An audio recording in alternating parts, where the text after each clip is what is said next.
আল্লাহ যদি রাগ করিয়া সমুদ্রের পানিকে গরম বানায় দেয়, ভোলা জেলা পানির নিচে যাইতে 1 সেকেন্ডের সময়ও দেরি হবে না।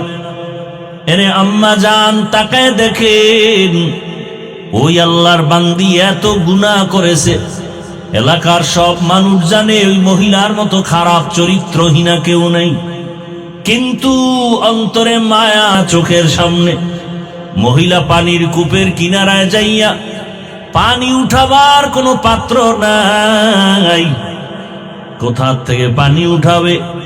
আল্লাহর বান্দি চিন্তা করে হঠাৎ বুদ্ধি আসলো, ওই নারীর পায়ে ছিল চামড়ার মোজা। মোজাটা খুলিয়া ওই মোজার মধ্যে পানি নিয়ে পান করাবে সিদ্ধান্ত নিল।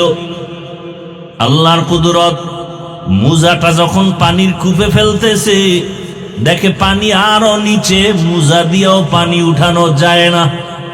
এখন এটার সাথে একটা রশি বাঁধা দরকার। কোথায় পাবে এই অচেনা পথ রশি পাবে? মেয়েটা আরো পেরেশান হয়ে গেল, আমি বুঝি ভালো কাজটা করতে পারবো না, কুকুরের পিপাসা নিবারণ করতে পারবো না।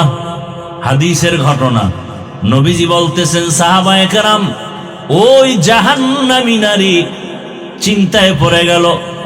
হঠাৎ বুদ্ধি এসে গেল, ওই নারীটার মাথায় একটা ওড়না পেঁচানো ছিল, বড় ওড়না।